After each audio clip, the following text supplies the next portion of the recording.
Hello, friends, welcome back.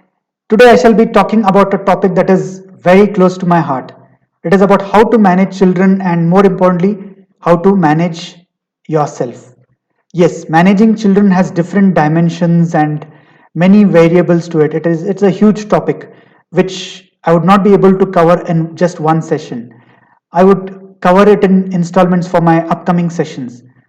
However, in this session, I would like to just focus on one aspect of child management, which most parents struggle to cope with. It is about communicating with a child in a proper way when helping them with their studies at home.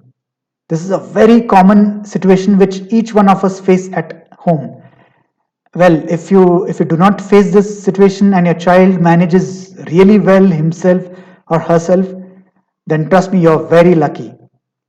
One thing I have passionately believed is that children, when we're teaching children, it should be entertaining, especially when we are dealing with small children. There has to be a fun element to your method of teaching, and they shouldn't even realize that you're teaching them something. But howsoever you may make it entertaining, you'd face a situation wherein the child is either not focusing or not understanding the concept or simply just not interested. Well, I don't like to brag about it, but I'm usually a very cool dad while helping my son with his studies. But sometimes I lose my temper as well, as we all are humans. Trust me, sometimes when I lose it, I realize quickly it's not my son's fault at all. It has to do with me and my minor irritations, distractions, etc. If we all dig a little bit deeper, we'll realize most of the time when our fuse goes off, when we have had a really hectic day at work, or when something else is happening in our minds. Also, if you notice, there is a certain level of impatience during evening time when we generally lack patience. This self introspection has more or less worked for me. I avoid helping my son with his studies when I'm tired or there are some other things that are occupying my mind or when it is too late in the evening. So, whatever be our state of mind, there should not be any scope for yelling or beating the child. That's an absolute no go area.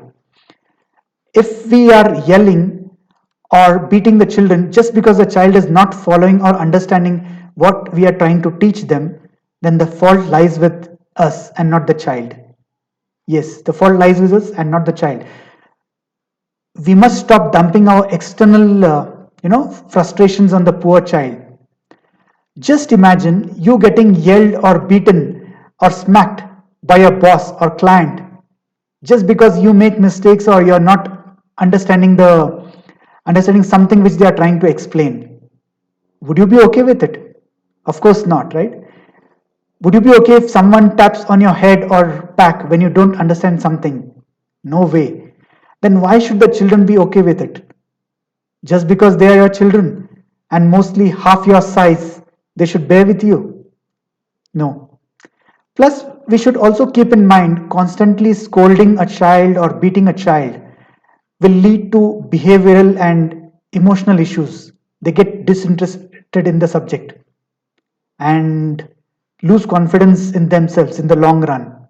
So it is not good. Anger, yes, anger is a natural thing we all experience time to time. But managing the anger without hurting the child is what we should look at. If we are not able to do that, it simply means we are not good enough to explain something to them in a proper way. The fault lies with us. Besides, if you always use violence or yelling as a means to discipline your child, the child subconsciously develops or copies this habit. When the child grows up, he or she will use the same tactics with others. Essentially, we are training the child to become impatient and violent. So, that is not good. Coming back to helping children with studies, we should try and understand the child's learning style. Some children love to learn through pictures. Some learn by being a bit, hands on. touching and feeling things, some by real life examples. Just to take an example, if you teach a child the concept of fractions in mathematics without giving him or her a real life example of a pizza or placing blocks, etc., then no point in blaming the child for not getting the concept right or not being focused enough. We have to explain it to them in a entertaining way. To cut the long story short, any concept for you or the child to get interested or remain focused should be explained in a nice and interesting way. One of my all time favorite quotes related to teaching is by the great Albert Einstein. It goes like this: if you can't explain it simply, you don't understand it well enough. If you can't explain it simply, you don't understand it well enough. I've slightly modified it. If you, I say, if you cannot simply simplify a concept and explain it well to a 5-year-old, if you cannot simplify a concept and explain it well to a 5-year-old, then you have not understood it yourself. I firmly believe in this theory. As some of you would know, I'm quite passionate about cricket and a huge fan of the great Ian Chappell, the Australian cricket commentator. Amongst many things, one thing I particularly like about his commentary is to make even the most mundane and boring things hugely entertaining with his inquisitive and insightful mindset.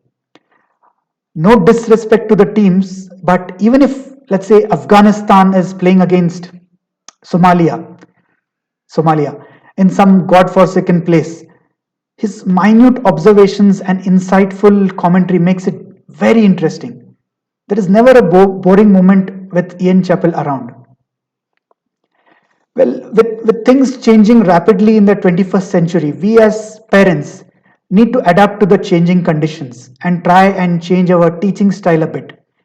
The old way of teaching, yelling, beating, getting irritated when the child is not following what you are saying does not work anymore. We should make it so damn interesting that the child should get excited and look forward to it when you offer them to help with studies rather than they're running away from you and making excuses. Of course, to develop this smart skill would take some hard work and research from our side as well, but I believe it's completely worth it. Plus, the child benefits out of your knowledge, wisdom, and more importantly, teaching skills. And the red cherry on top would be that the child would have fond memories of you when they grow up. In short, no yelling, shouting, screaming, or beating the child, and instead we tap and work hard on ourselves and bring out our hidden Ian Chapels. Thank you.